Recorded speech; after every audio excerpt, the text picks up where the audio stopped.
Welcome very much to Conversation. A pleasure to welcome to the program a dear old friend of mine, that being Charles, or he was known at one time Carlos Fernandez, and he's here to be talking about a lot of matters that are currently of interest to the world, and wants us to make sure we don't talk too much about the old days. We got to mention it. Charles, thanks so much for coming in. Thank you. Pleasure to see you again. Go back to '68. I remember 44 years ago. We met as we watched the election returns between Hubert Humphrey and Richard Nixon in 1968 at the what's the saloon on the corner there? P&G's. P&G. It wasn't P&G's. It was down at the end, across from Homestead. the Homestead. Across from the Homestead. Okay. Anyway, it was in ancient history, 44 years ago. But a lot of water's gone under the bridge. And now Nixon would be a left-wing radical in the Republican Party. Right. Did you stay up all night, I presume, last night to watch all the really exciting Republican convention? I have a rule. I suppose you got it all. I have a rule. I watch until I hear the first lie. And that takes about an average of 10 seconds. Yeah, right. 10 seconds. And then I go and I post why they lied. Well, and what the lie was. That is. Then I go back and maybe watch another 10 seconds.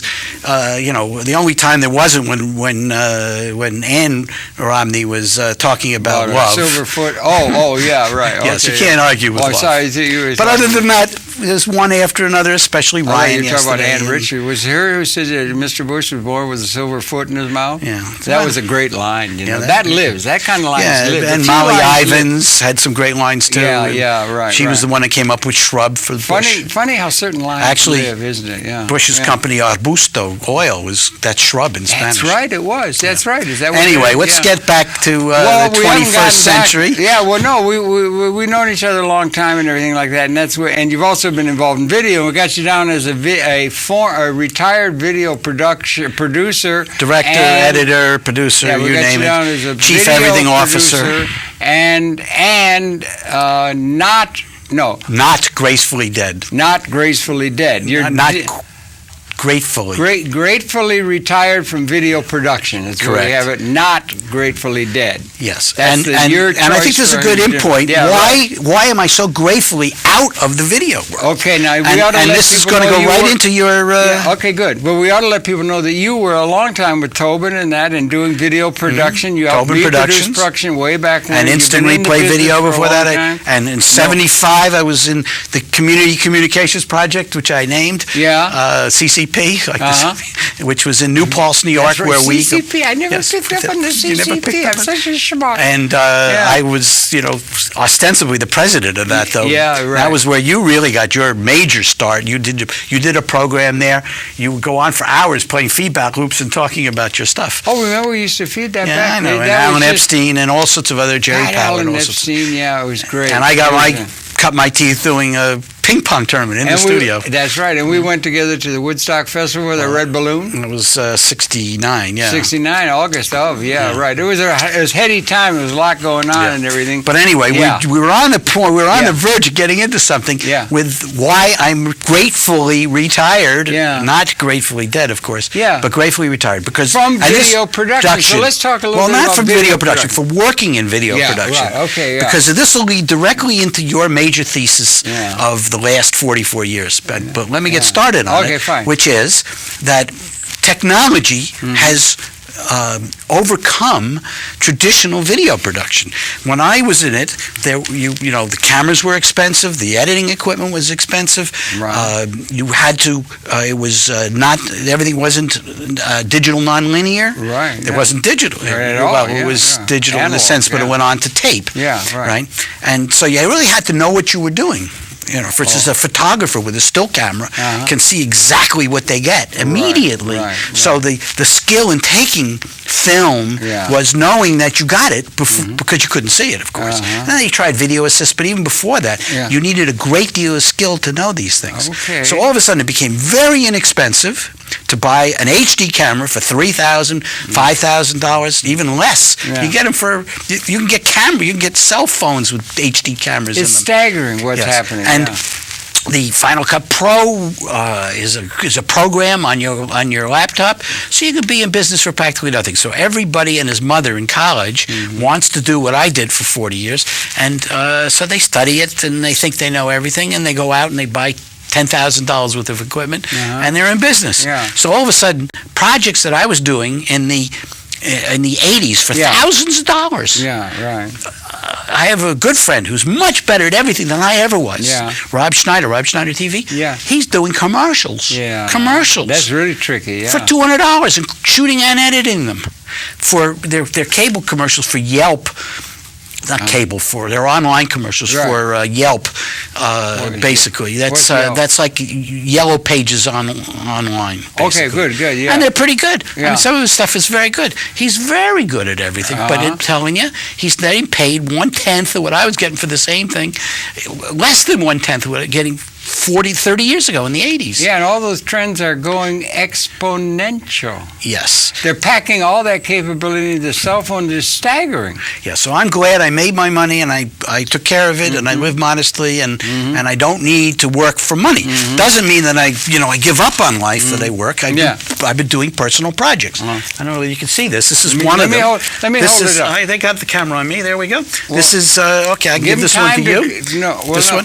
This one's... What are you doing? You're moving too fast. Slow down. Okay, slow down. And move give the too guys fast. a chance. And so Okay, you want to cut over to this, show them the picture there? Which one do you want to come in There on, we go, Josh? there we go. Which one do you want to come But anyway, Come in this is close. Horowitz, our good friend famous Michael Horowitz. Mikhail Horowitz No, I up don't in know. Woodstock, Saugerties, and he has this program called, they still haven't gone over to it, Yeah. called Too Small to Maybe Fail. you should hold It's a variety of Hold performance it steady. pieces No, that he's hold done it up to the that he's camera. done And give over them there. time to come in. They There we can't go. come in instantly. Okay, well, Because it takes a he's little got to while. cut to the two-shot Yeah. and then go back. I'm a director. Well, You remember oh, that? yeah, that's right. Yeah, You there were- he goes. you Now were he good didn't. He director, just and I screwed found everything up. this one. But anyway, we don't need to see the cover.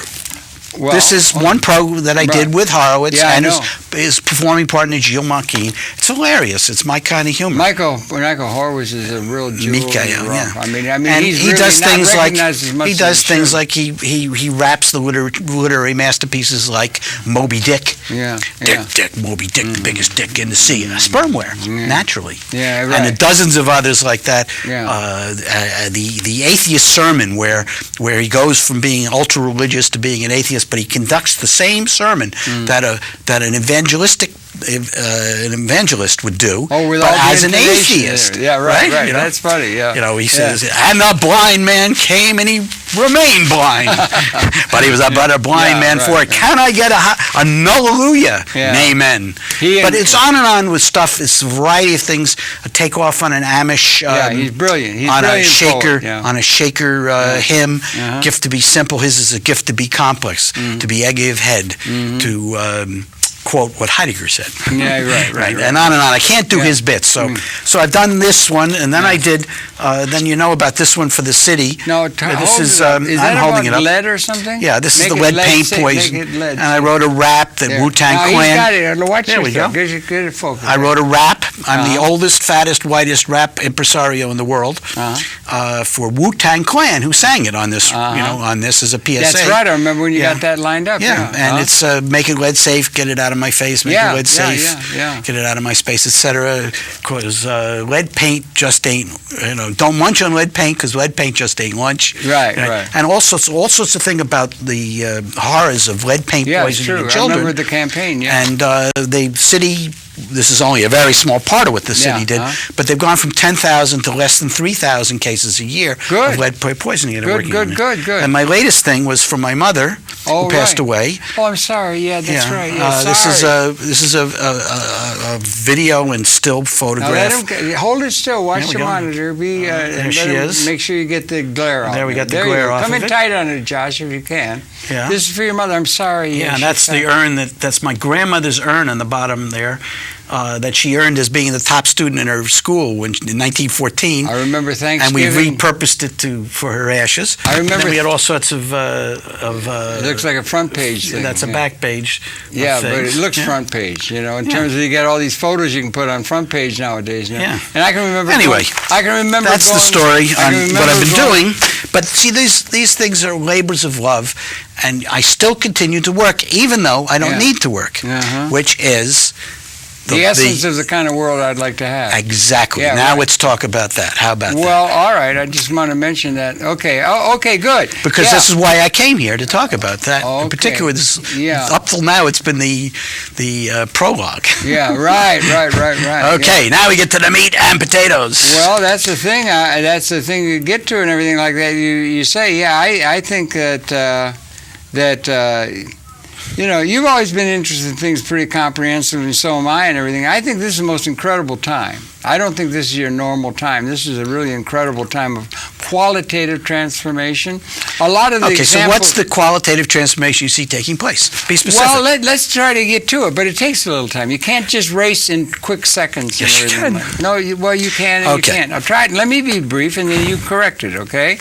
Let's see, 13.7 billion years for this universe. It got started. Pretty brief. You go back 13.7 million years. In a nanosecond. When the Republicans are out there talking about the Earth being 6,700 years old, give or take a few. Well, this year in and the Yiddish dragons calendar, 5,772. and dragons, fire-breathing dragons, and dinosaurs living contemporaneously with humans. Well, we don't have to go back. No, but I'm just saying you want to go. It's like people Fuller, watching your show know your thesis about.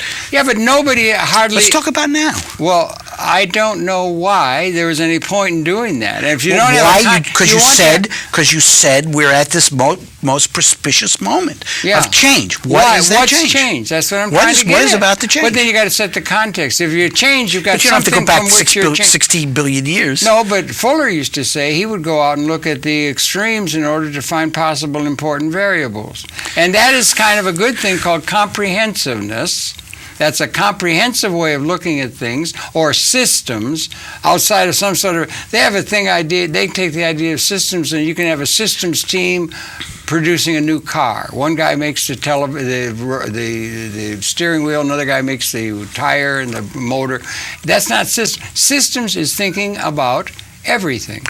And there should be a department of everything at the university because everything is interconnected. So you want to go out to the extreme that you can. The more you're able to go out to the extremes, the more you're able to be inclusive of things that come forward toward the present. That's all. Okay, that's but you made a proposition and I asked you to defend it. And you interrupted. I asked you to defend your proposition. No, I'm not making any proposition. Well, I'm saying as far as we can tell, okay? And we know we got string theory, Brian Greene and everything coming along, and it may well be, and that's one of the synergistic interesting things about the universes, maybe, is that they're parallel universes to the one of which we are a part.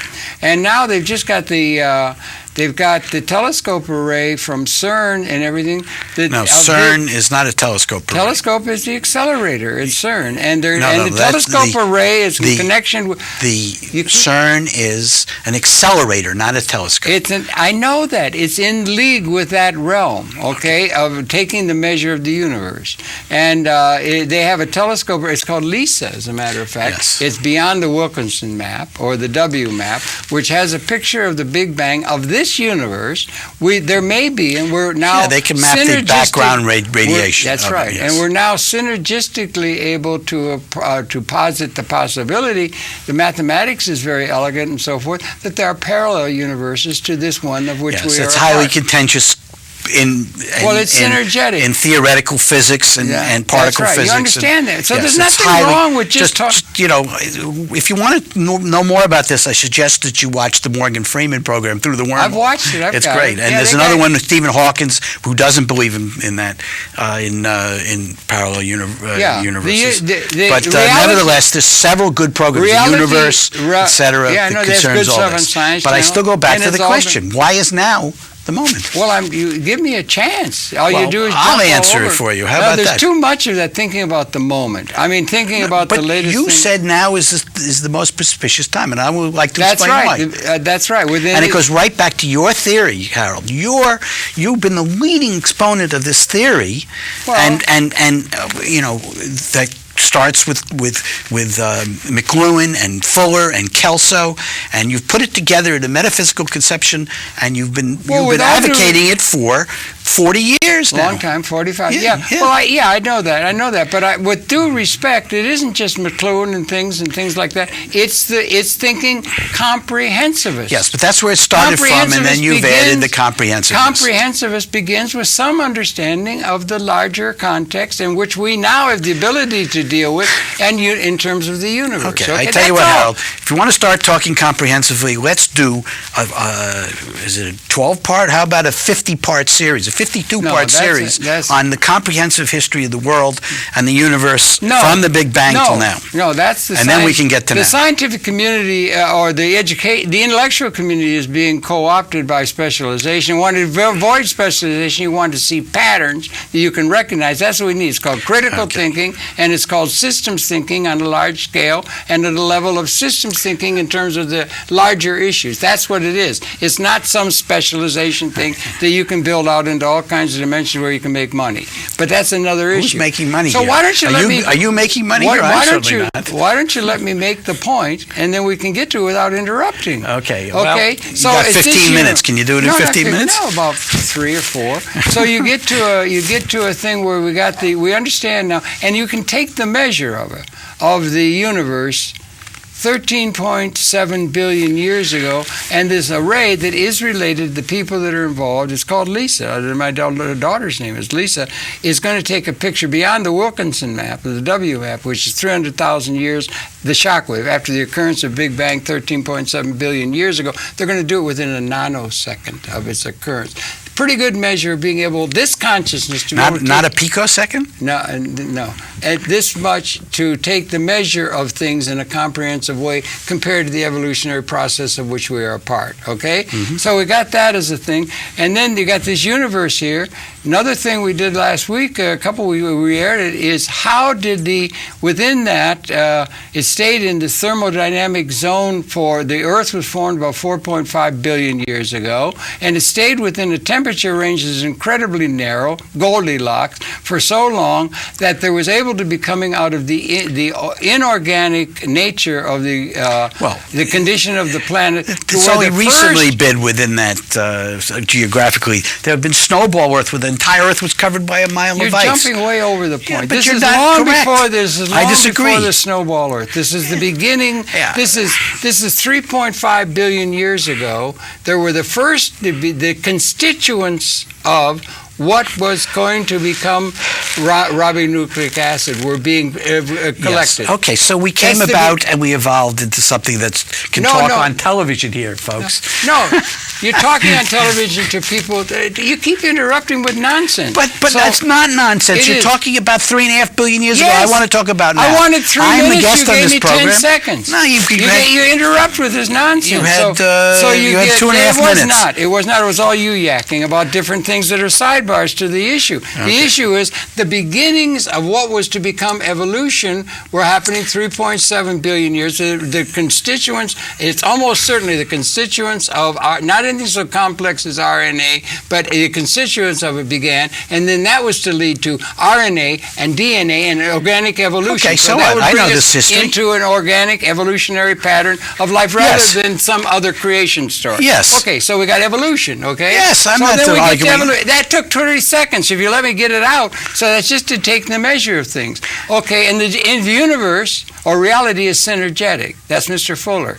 Behavioral systems unpredicted by the sum of its parts in a time scale. And things happen within a time scale, so you're getting a sense of time. So you begin with that, you just bring it up as something to be, they're doing research on that. Punctuated equilibrium is the way the new species appears. Want to address that in a second. That's Stephen Jay Gould and Eldridge and all. How does the new come out of the condition of steady state that had been before? Maybe for millions of years, a particular state. So anyway, they get to that. So once you get to organic evolution, then you can get to organic evolution, and all of the vast variety of flora and fauna that have evolved on this planet, as far as we know, uniquely in the universe, as far as we know. There's no other clear evidence of there being yet. SETI and Carl Sagan trying to reach out for there being the development of biology. The universe is vast, and we haven't gotten there. And we haven't gotten there, never and get it there. is synergetic, and it may be things will be shown in a time frame. You can only know things in a certain way in terms of time. So then, time, we come up the hominoid line, one of the various lines of evolution, which came from that original ribonucleic acid coming, and then it comes up to the various lines, and we had a hominoid line, and there was also a Pithecine 4 to 7 million years ago. Yes, we've talked about this. I've heard about this. I've heard it on your show 50 times. Well, okay, just to get the point. We're going to get to the point of what you seem to want to get to the point. Well, we're getting to it. You don't need to give me the whole history of the universe. I'm sorry, you do. They do it in 1 minute on the Big Bang Theory, by the way. And Horowitz does it in his poem Apocalypse. Horowitz does a really good Apocalypse job. He's a real poet. He does it with haiku, I think. Yes, he can do Apocalypse Wow poem. Yeah, that's right. Anyway, you get to that. And the Blues of the Birth. Yeah, he's great. He's great. Look up Blues of the Birth, Mikhail Horowitz. It's online. An incredible poet that goes through all of this in like that. Yeah, he's really good. So I'm aware of all this. All right. Talk to me. Yeah, well, we have a discussion. I'm trying for crying out loud. We don't need to discuss, Orthopithecanthus. For the audience. For one thing, you've heard it. But because you've heard it, or maybe some people who watch MNN have heard it, that does not mean this is going to be reaching out to the world. There are going to be people who have never heard it. So then you set, and because you know it... Then don't have a guest and lecture to your audience. Do I have what? You don't need a guest. You can lecture to your audience. No, you asked me a question. You have lots of programs. My question is, you said now, and what's now? What is it about now? I don't want to even read considering that without the context. And I could have said it. But the context is evolution? Evolution, right. Okay, so say that. The context is evolution. Okay. Everybody understands evolution who's got a brain. Well, a lot of people don't, and they don't anybody who doesn't understand evolution is guaranteed not to watch this program. But that one thing, 100%. I don't care if they watch it if they want. But what I'm trying to say is because you've heard it does not mean, and a few people in Manhattan may have heard me say it over and over, but there are millions of people who have not heard it, and it's not being voiced. Okay. Nobody's putting it in that context like I'm trying to lay out. This is a program on Manhattan Neighborhood Network. Yeah, but this is not strictly Manhattan. This is reaching out to the world. We're going out to the world. It's being streamed. And it's being streamed. And it is also that standard. That is such an anti-intellectual stance. You can set a context, and then you can deal with something within a system's context. Okay, so you get up the hominoid line, Australopithecine. Then there is a process called punctuated equilibrium. They were there about then Homo habilis. There is a steady state. Then there's a punctuated, a new habilis, and then 200,000 years ago came Homo sapien out of Homo habilis. Where have all the habili gone? What has happened with that? And 99.9% of all species have gone extinct. This is the universe in which we live, and we have now the Homo sapien species 200,000 years, 10,000 generations. My contention is we're coming to the end of the Homo sapien species. It's not a quantitative transformation that's occurring now at this particular moment that we were trying to begin with. It has to be seen on species terms. I disagree. Okay, good. That's I mean, a good we point. may end that got us to here. We may kill ourselves off as a species. I think that's a possibility, a very good one. We certainly have the capability of doing it. Many different ways. Only about since many different ways. But yes, and there's several different ways we can do it. No, you but I agree with that. We may be coming to the end. But in evolutionary terms, I didn't say that. We're coming to the end of the Homo sapien experience. At the end of, That's different than saying one way to end it is to end all human beings. What's the other way? That's something that would really worth but you see, I don't think we're going to evolve beyond where we are, and it's like sharks. Sharks have been around for hundreds of millions of years because they were perfect. They adapted to their environment and were perfect. And there's lots of other creatures that survived the asteroids, and they lived on, and they've been with us for hundreds of millions of years. And we all walk in the sea of bacteria.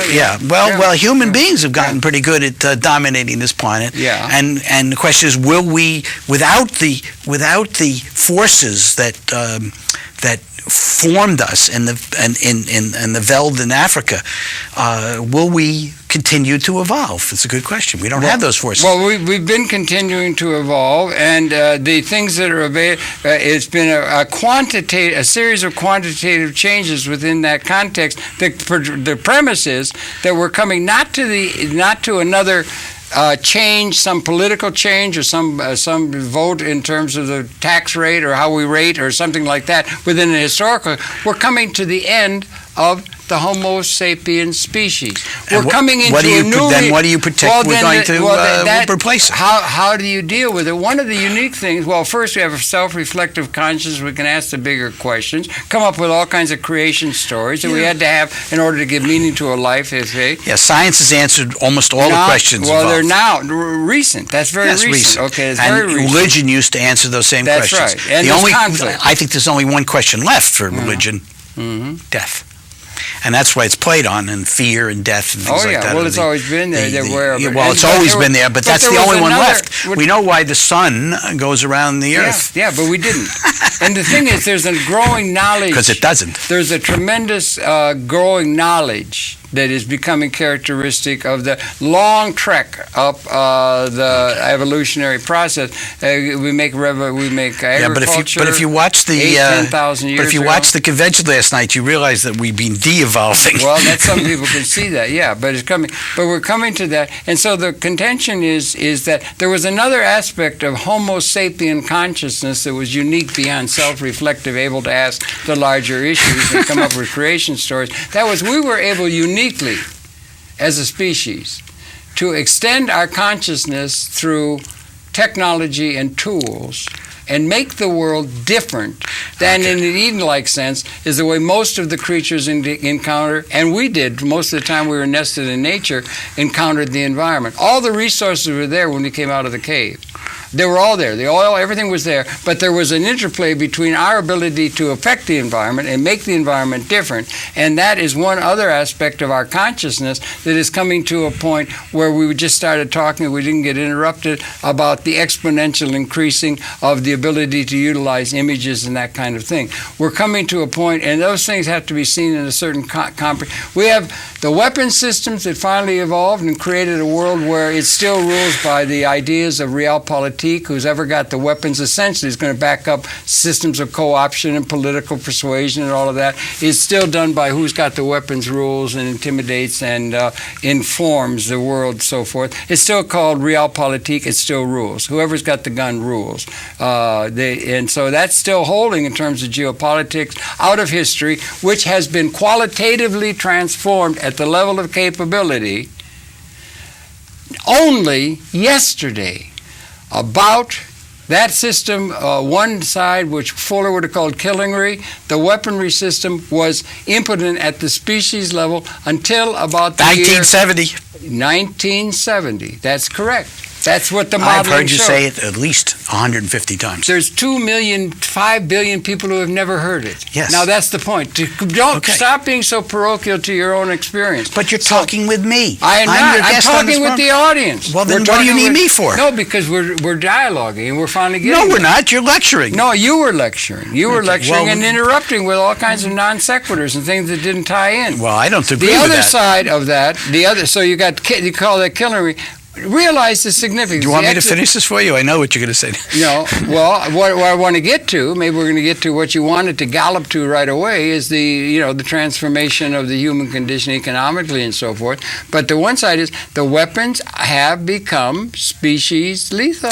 Yes. Starting in 1970, we had the nuclear capability. No, not and in fact, I don't think that's going to be what happens, the way we're going to kill each other off. It's going to be the global climate disaster that's going on. I disagree. I don't think that's the case. That unless there is cooperation internationally, we're in for rough times, because rising sea levels are going to flood out a majority of the people on the planet who live within coastal areas.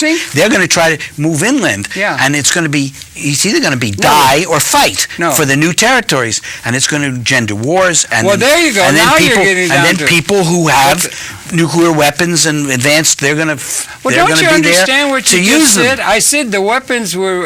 yes, I'm moving it into a practical you're not. You're thing. Moving in a different thing that is so in keeping with some sort of a thing that can be seen within a smaller context. It's not that. Those systems that would, if there's a global warming, it will lead to political insolvency or political... That will lead to the weapons. It's only the weapons that can destroy the entire species. There would be survivors of the species. Or the mass distinction of large groups of human beings will lead to new diseases, and there'll be the germs, bacteria and germs. And a lot of it's germ warfare, you know. Yeah. One of the best books I've read in the last 10 years is Guns, Germs, and Steel. Yeah, great.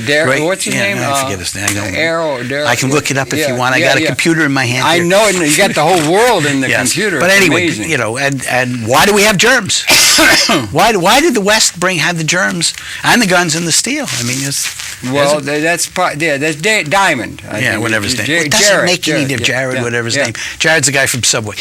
Nevertheless, why do we have it? Because we had animals, because we were able to, and the animals gave us the diseases. Why do we have animals? Because we were able to domesticate grasses that became oats and barley and that sort of thing, rice and wheat, and the papa in Peru.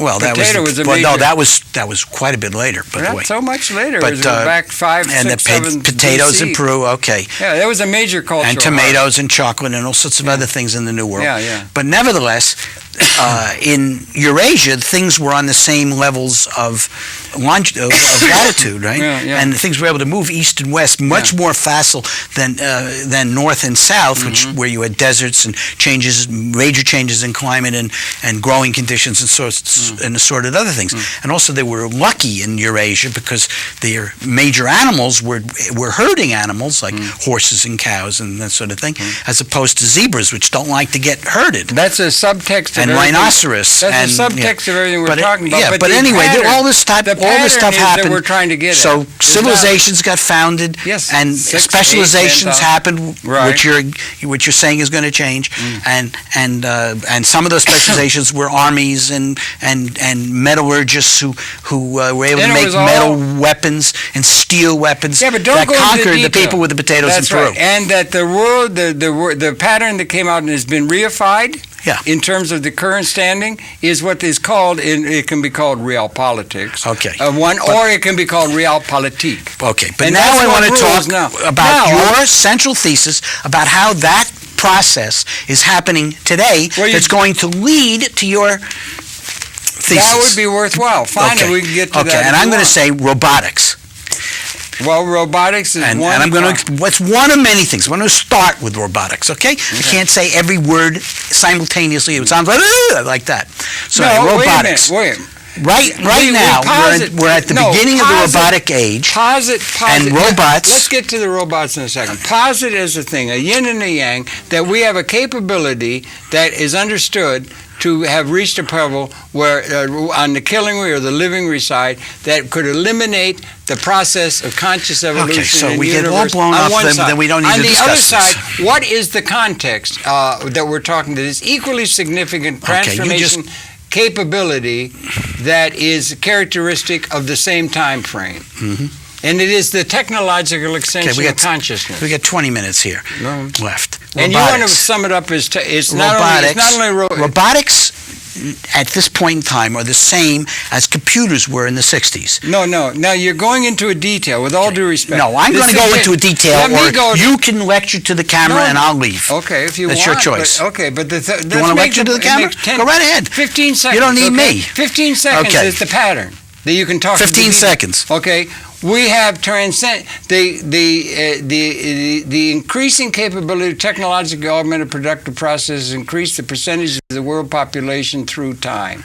If you extend that out, there is a point where you cross the 50% mark in terms of the haves and have-nots of the people of the world within an ecological context. That will reach a 50% mark. When you cross that 50% mark, there are more haves and have-nots at the level of capability. You are transcending scarcity as an ontologic reality. That's the premise from which you can talk about robotics. 30 seconds. All right.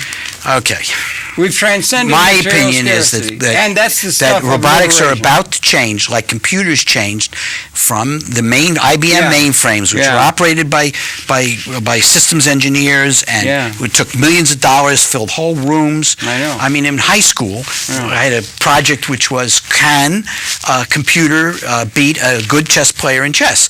And I researched it, and I said, well, of course it can, but you need the entire steel output of the United States in 1962 to build the cabinet to put the computer in that would beat me in chess. Yeah. So now my telephone beats me in chess. I know. So anyway, that's what's going to happen with robotics.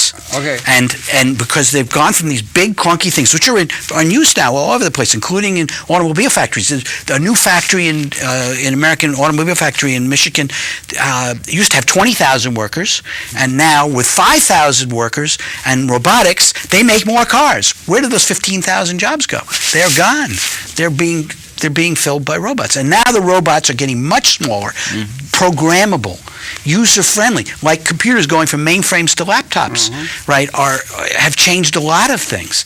And if you just imagine robots as laptops, not as mainframe IBM 60s, UNIVAC computers, right? That's what's going to happen. Now, on the Earth right now, there are about 3 billion people looking for work or working outside of agriculture, right? There are only 1,200,000,000 jobs estimated. And that could be reduced. Well, of course it can. Most of those 1,200,000,000 jobs are chasing after a share of the pie, not making the pie. Right. So, increasingly, and in making the pie, a lot of those jobs are going to get lost, just like agriculture has over 200 years. 200 years ago, most people, 90% of people were involved in agriculture, farming, ranching, whatever. Where are they now? All those jobs have gone 2% in this country. Now feed us, where at the time of the American Revolution, it was 2%. Yeah. It was 98%. I'm sorry. So we're going to go through the same thing.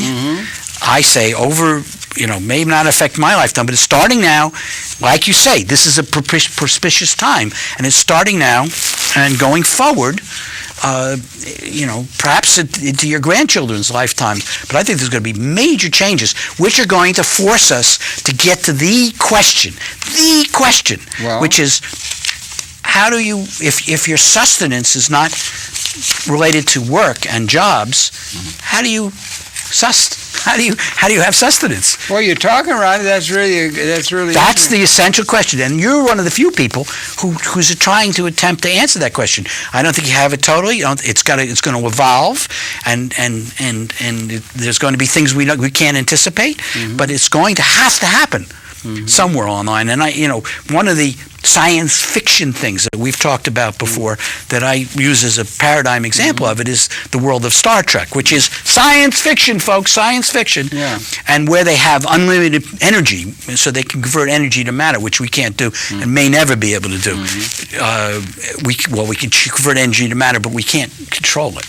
That's the problem. We can't make a cell phone out of energy, right, without going through other processes. But nevertheless, the people in that world don't need to work in the Star Trek world. Now we're talking comprehensively, but they do. They find things they want to do. They fight to get into Starfleet Academy so they can serve in spaceships and see the universe. They grow wine because they love to do it. I'm retired, but I'm looking for projects all the time. Next week I'm going to Pennsylvania, to Bethlehem.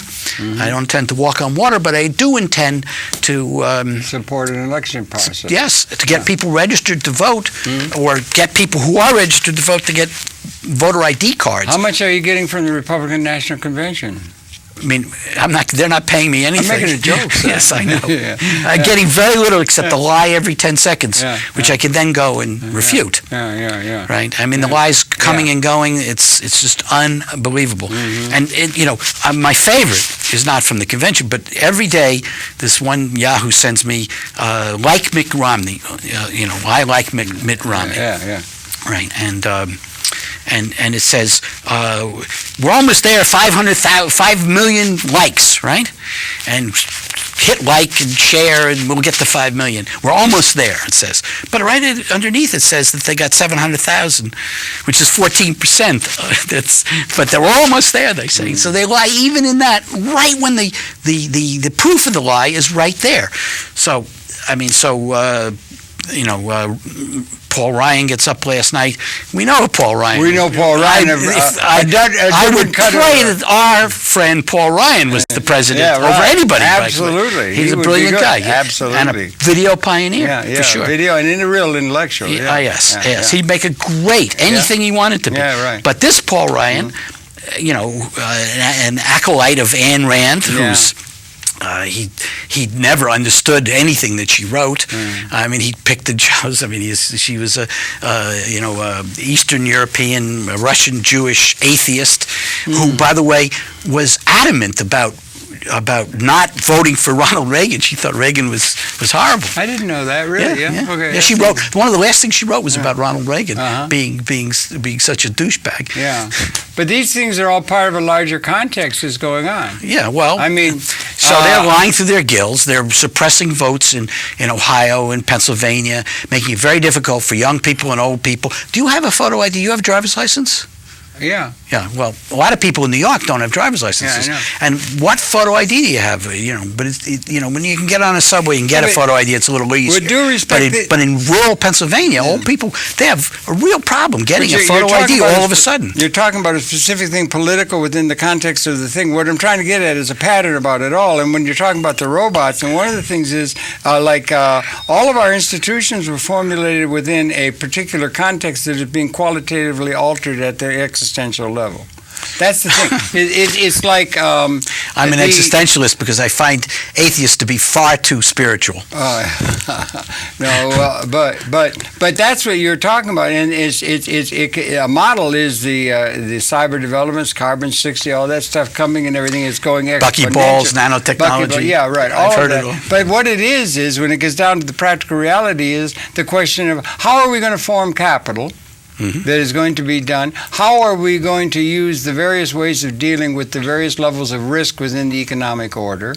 All the way from venture to just very solid and so forth. How are we going to distribute demand to the mass of the people who throughout practically all of human history have always been seen in a class other than the people who own of scarcity? Yes. Because we've made a premise that we've transcended. So that's 5 questions, right? So, right now, if you want to ask more questions, I'll go get some coffee while you ask the questions. I'll come back. I can't do it. We're running in real yes, time. no, yes, no, yes, I say to those questions. Well, those are things that are context. But yes, but here's the deal. Why don't I tell you what I've gotten from you, and you correct me if I'm wrong. Well, go ahead. Right? We got. I can tell you in a minute. We got about 16 to 16 minutes. Yeah, 16 minutes. Okay. Okay. So the question is, who's going to own the productiveness of all these robots and technology in general? Two things you've done right there. Who's going to own? That own is a big issue. Yeah. What are we talking about with that? And you use the word productiveness rather than the productivity. Yeah. The word that is used in most all of economic productivity. Productivity, and it's related to labor. Okay. Right now, historically. Right now, in the context, if you put in a robot, it's capital that owns the robot, right? And some human being owns the capital instrument that capital, represents the robot or represents technology. Yes, or a corporation owns it, not a human being, because I do not believe that corporations are people. Well, you're getting back political. Let me here's the deal. We're going to continue. I only got through one sentence of that what you. Well, you want to get it right. Yeah. Yes. Well, that's right. Let me say it in different words, and you say whether I got it or not. Well. What the hell is that? I can't even see that. This is a chart. Just go ahead. He's going to put it up. That's all. Okay, I see. Anyway, input to technology. So the question is, who's going to own the productiveness? Meanwhile, you're working on that, and I get, why don't I get it and go? You've got a guy, cut, 2-shot. You can't get. I'm the director. Yeah, you can't get an entire. I'm an old-time director. Anyway, that's why I don't get along so well with your daughter Lisa, because both of us are directors. We both felt the need to direct. Anyway, I like her, but we don't get along. And I liked her on the program, but she couldn't get a word in edgewise. Nevertheless, so. Who's going to own and control? And I'm saying there's got to be a way to democratize the increase in productiveness, because people are not going to be able to get their sustenance from work that is vastly disappearing. How are they going to own it? How about you say what I'm saying is that they're going to have to become rich people.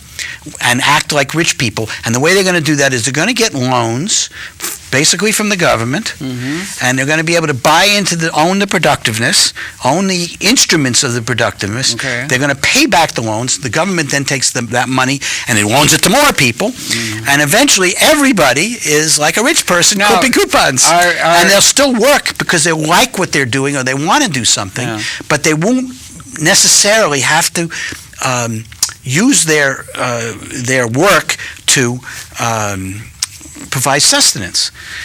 That's a long-term evolutionary process. I don't think we have a very long term before we blow it up. Well, we may not. In which case we may blow it up, yes. If we don't come up with something But if we don't quicker. do something like that, we're going to blow it up, I think, too. But I'm not going to be here. I don't think... you're thinking out like that. I'm thinking contemporary. I think it's coming right now. And when you keep using these words like own, that means like words like what? Well, like the capital formation, the way we form capital, the way we invest capital. Now, there's a risk window out. Yeah. If you make an investment, if you have the ability from past savings to make an investment in something that's going to pay for itself out of its future earnings, yes, okay, that will make it possible for somebody to get more wealthy. So those who have get, and so forth, and that's very narrowly held. It's no more than 5% of the world population that own all the capital assets that recognize. It's less than 5%. That represent less than, but that's a conservative figure.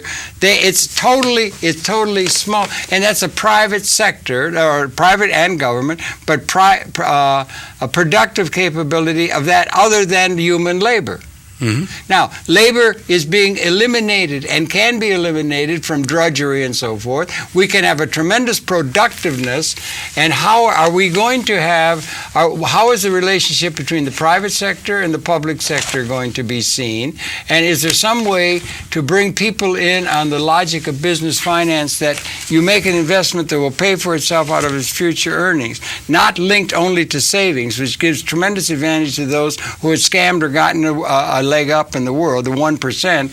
How are you going to have it be? Will you have a private sector, let's say a piece of private capital stock ownership in the name of an individual by which they will begin to have payout well, you tell me. from it? I think what do you think it's going to be? I think it has to go. And so it means what is going to replace it then? Well, I don't know. What's going to replace it is something along which I was trying to show in this chart, which is Louis Kelso. He's the only one I know. I can't see the chart. Tell me what it is. I couldn't bring it up full screen. You did. On the... Yeah, you've seen this chart. Yes, I have. So, yeah, okay. So let me see it. You tell me. Accelerating advance of technological change. Yes, that's what I was talking about. Well, you were, but you weren't. Okay, but I didn't use the orthodox words. Okay. No, that's all right. I'm a reformed. Should there not be a democratization? I'm a reformed technologist, should there not be a orthodox. democratization of the capital? You hear people saying they own the company or something. Yeah, they have ESOPs to own, and stuff like that. ESOPs is this part. There's some of that, but it's not nearly beyond where you're still. You even said less than 5% of the assets, and that includes natural resources. ESOPs are a very small part of the American economy and almost don't exist other places. Yeah, but that's a small part of the overall. That the natural resources and the technology and the buildings and the instruments of production and so forth are owned by a tiny plutocratic class. And they're going to resist it, which they're doing right now with the Republican Party in the United States. It might be, and between the two, they want to impoverish people and want to impoverish the middle class so they have an unlimited supply of cheap labor to do their bidding for whatever. Well, that would be but they want to go back to a gilded age. They like the court of in France. Well, you're thinking, and they like the gilded age in the United States in the turn of the century. Well, but may I suggest that it's their playbook is Upton Sinclair's The Jungle. That's what they want to go back to. Yeah. Well, you see, it's the grapes of wrath. They call. I know. That great Steinbeck is the great socialist. Yeah. So there's a term that comes tripping off the. So shall we do away with the private sector? These malefactors of great wealth. They're going to have to find a third way. Them out.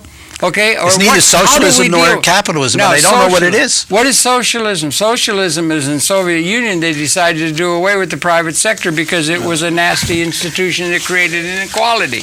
Doesn't work. Are we going to keep a private sector and a public sector? Well, and if we are, how are we going to get ownership into the hands of the everyday citizens when they have no means of doing it now? Okay. Well, first of all, let's not talk about the Soviet Union. That was not socialism.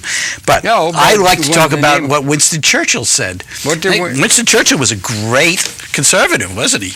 But he said, socialism seeks to pull down wealth. Liberalism seeks to raise up poverty.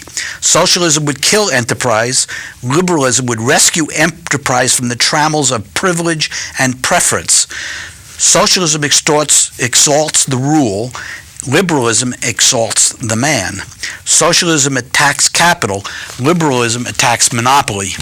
Okay, that's got a lot of meat in it. Yeah, doesn't there's it? a lot of meat in Does that it. make sense This to is you? a very thoughtful guy. Yeah, does that give who had no sense? trouble finding common cause with the Stalinists during World War II, and then he was the red and raised the Iron Curtain banner right after it. So this is a guy, Missouri, an interesting guy. Yes, in Missouri. Yeah, but the thing, okay, in that speech. The suggestion is, I think that the liberal left is the main problem, in the fact that they will not see anything in terms that is going to relate to the private sector and the private ownership of capital. Yes. Now, you're going to have to make a distinction between... I totally disagree with that. Well, I know. Because the liberal left is so far beyond where Obama is and where the center is, where they talk about, Democrats versus Republicans and jobs over the last 50 years, where the Republicans have had the presidency for 28 years, the Democrats for 22 years.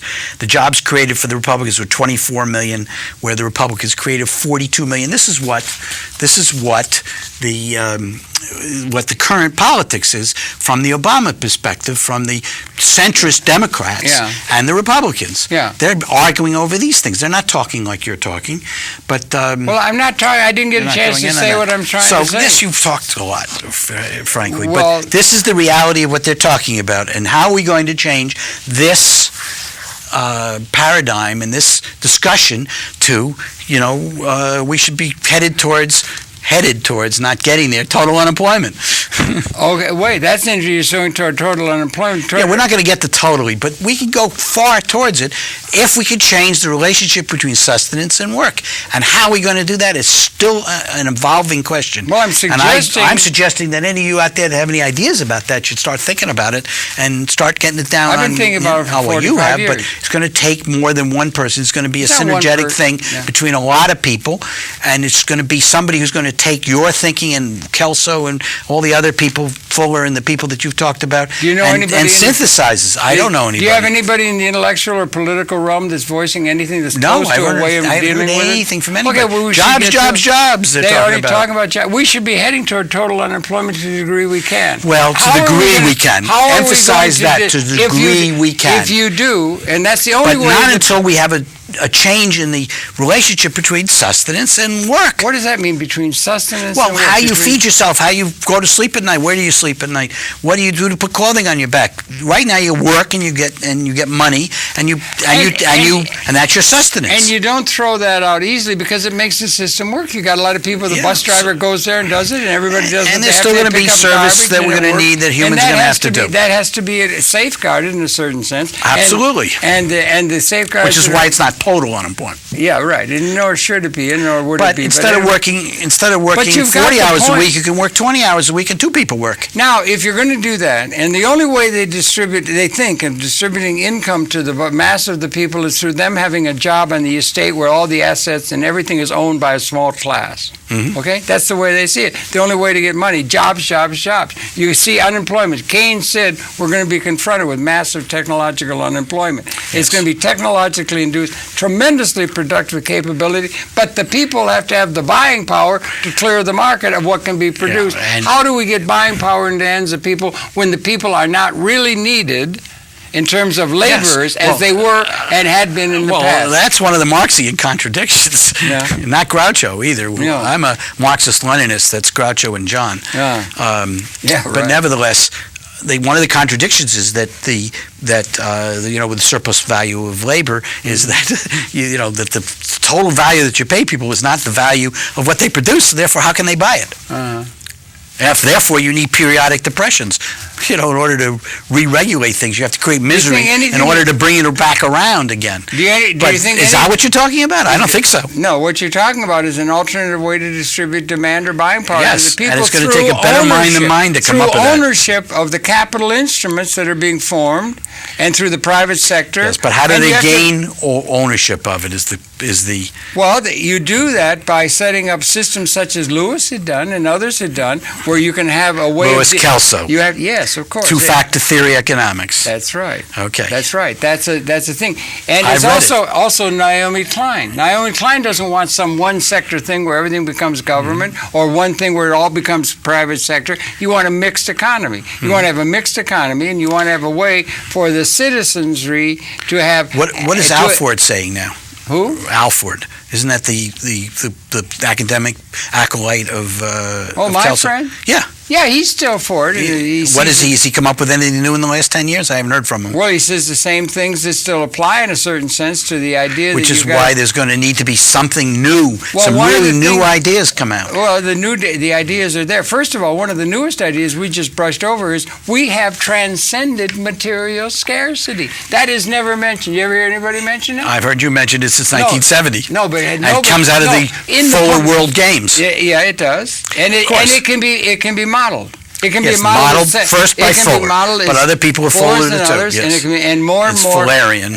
It's more and more. It is an ontologic reality. In 40 years, it's gotten more abundant possibilities. We do not have the but it will not happen off of fossil fuels. That's for sure. Well, okay, but that's one thing that's in part of it. But that was, and those dates came out at the same time.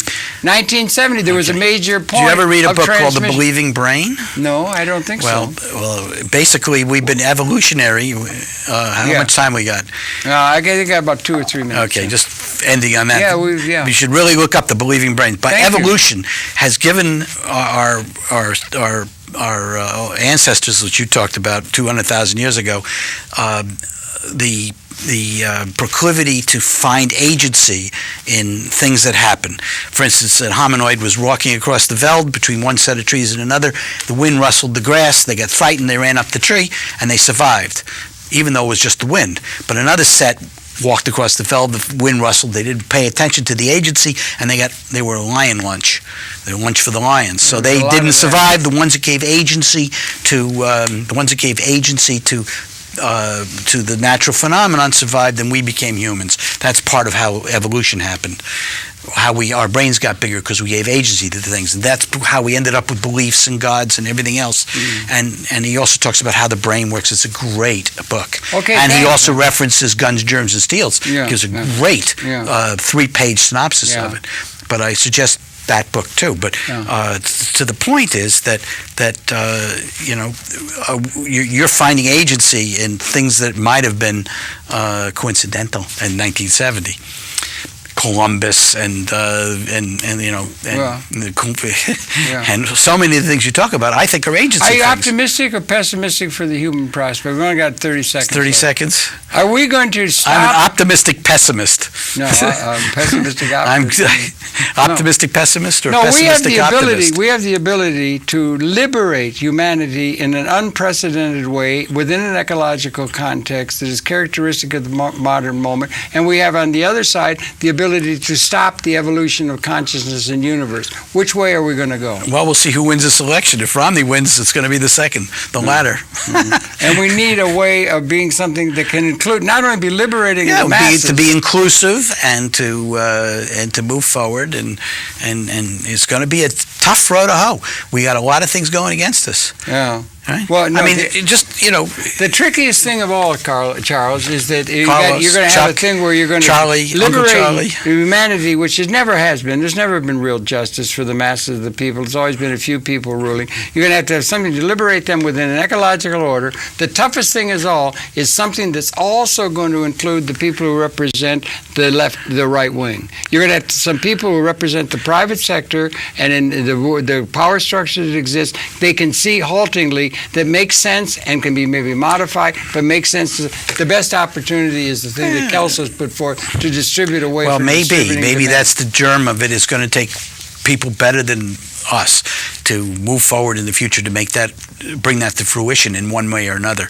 Yeah. And the right wing is, they want they're not, worse than reactionary. No, there are some rhinos. There are some people, and don't you like? I prefer hippopotami. Don't you like the what do you call it? Newsroom.